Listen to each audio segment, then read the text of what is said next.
Good morning and welcome to Morning Movie News. Yesterday was a horrible day for DreamWorks Animation and Jeffrey Katzenberg, but they should take heart from Quentin Tarantino, who has turned a horrible situation into a fantastic one. And I'm talking about the script leak for The Hateful Eight. We covered that a lot here on Beyond the Trailer on Morning Movie News, and how Quentin Tarantino was very hurt, that he suspected that Bruce Dern's CIA agents leaked the script. He'd only given it to a few people, and then he got very angry and said, you know what, I'm not making it. It's been put on the internet for everyone to read. Forget it.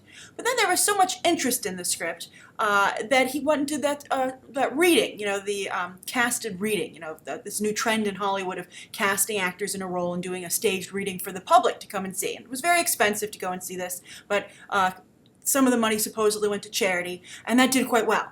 So Tarantino is riding this, they said there's no such thing as bad publicity, right? So he's riding this whole situation into still making the movie.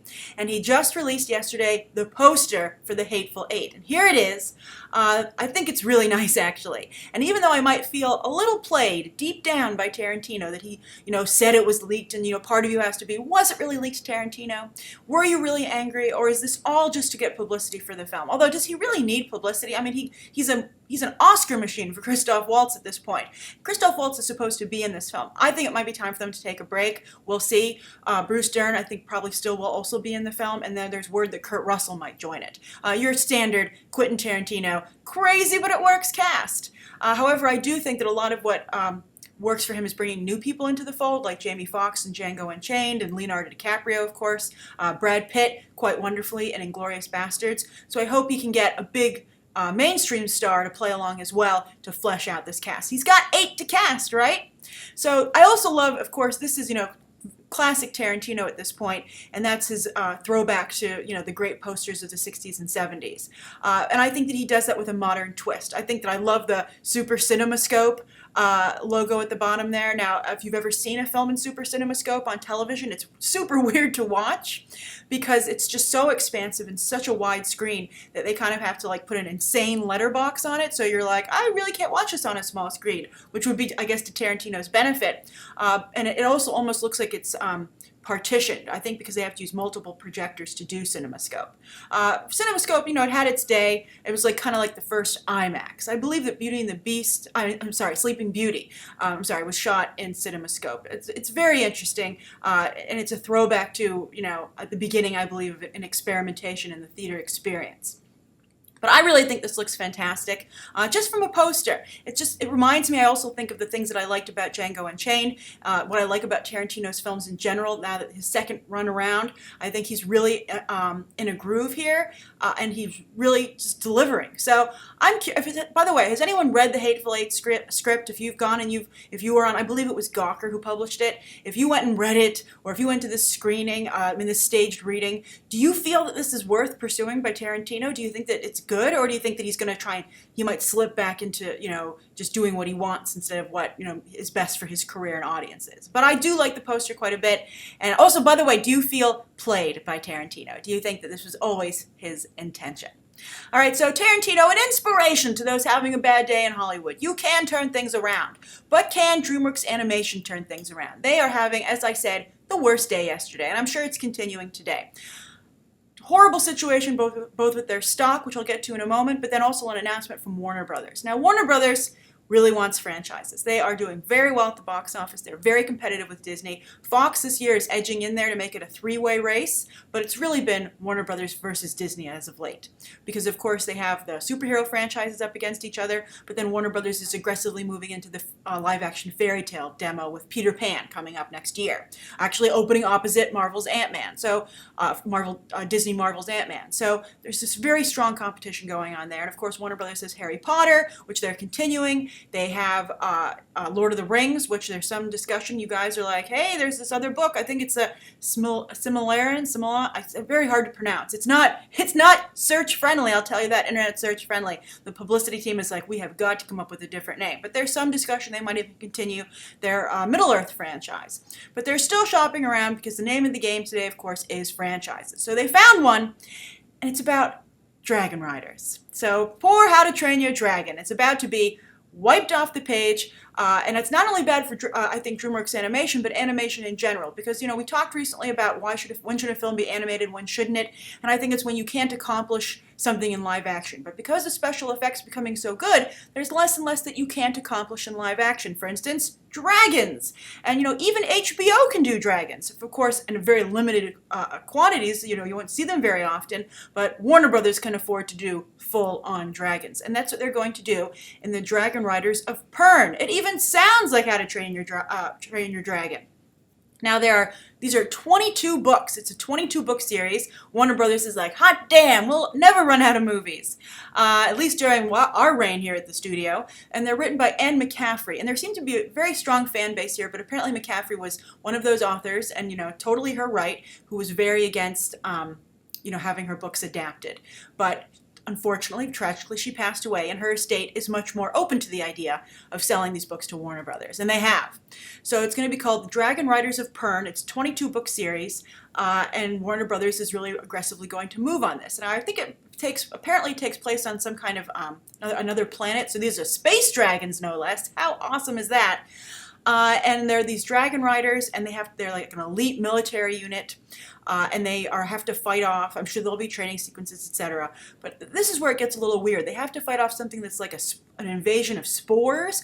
I don't know how dragons can fight spores. They are fire-breathing dragons, so perhaps they just burn it all out. But I don't know how compelling a fight sequence that can be when you have one side, you have people riding giant dragons, and on the other side, you have microscopic organisms. It could be very interesting. I don't know. We'll see. But the big series, lots of fans, so there's definitely something for them to tap into. It can't be that current a fan base, though, because the books haven't been out for a while, I imagine. And so they're tapping into an older fan base. But then, Tolkien's books hadn't been out recently, but there was still a very strong fan base. So I think this is interesting because, speaking of Middle-earth franchise, this plays off of Smaug, who was so brilliantly realized, I feel, in the second Hobbit film, and I think is one of the main attractions for the third, thanks to the stunning motion capture work by Benedict Cumberbatch. How to Train Your Dragon has shown there is a market for this. And then also Game of Thrones, as I mentioned. Dragons are very popular on that show. Daenerys is one of the most popular characters because she's the mother of dragons. When you see her, you might get a glimpse of a dragon. I mean, I know there are other elements to her character, but I think having 3 baby dragons is, who are growing up very quickly, and there's the whole can she control them, can she not control them, subplot, I think certainly works in her favor as a character, keeping her interesting. So I just think it's crazy to see such a popular idea of dragons and riding them and being warriors, which has been such a trump card for DreamWorks, or was supposed to be. The second film is underperforming. It still has to hit some of its foreign markets, which is an excuse DreamWorks is using, which you'll hear in just a moment.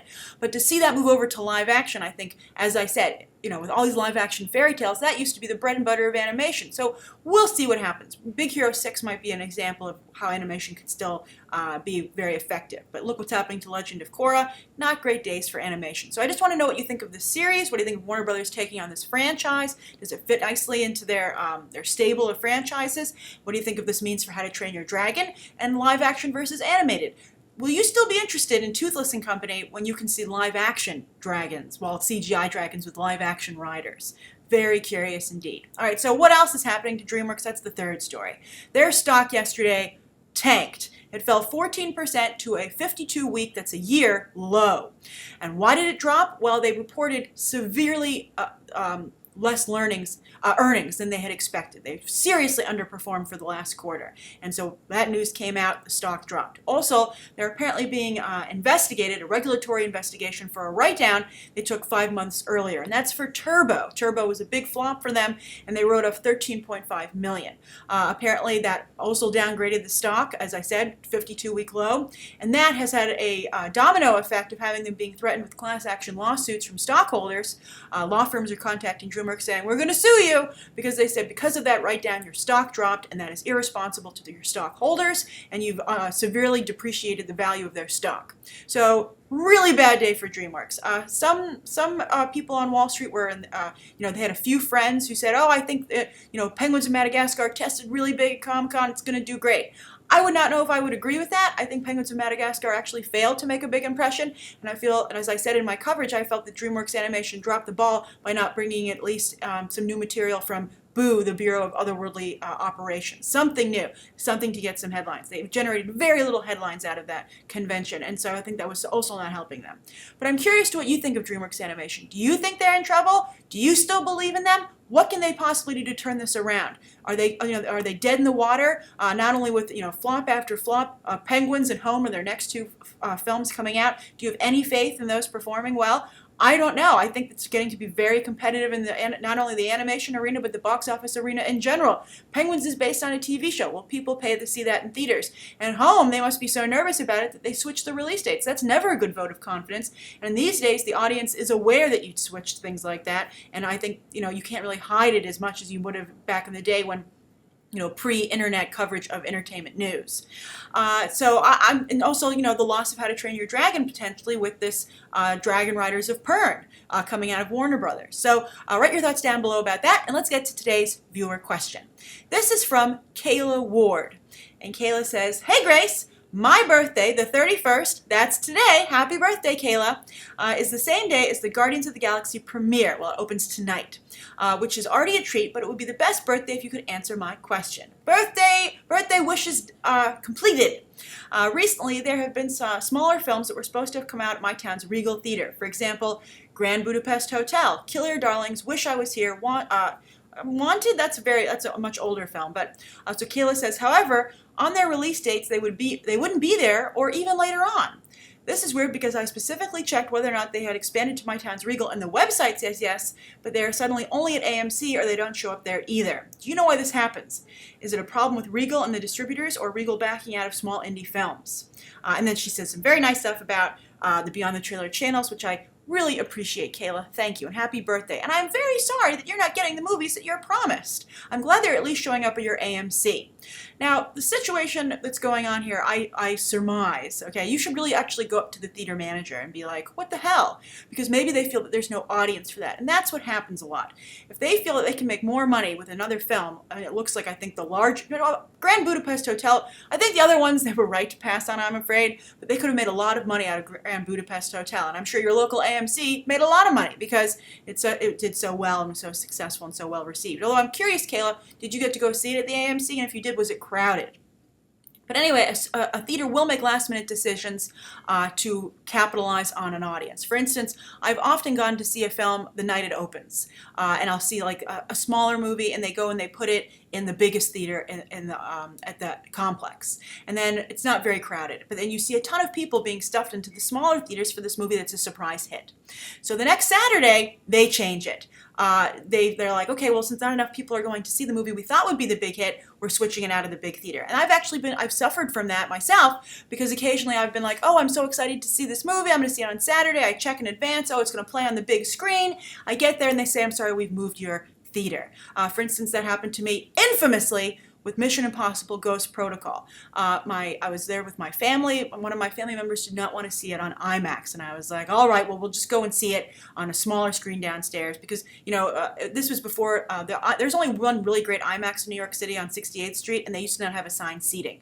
So if you wanted to go see the movie, you had to get there 2 hours in advance to even hope to get a good seat. So, understandably, that was frustrating for my family, and I believe it was Christmas Day. Nobody wanted to put up with that. So we're like, let's just go see it on a regular big screen downstairs.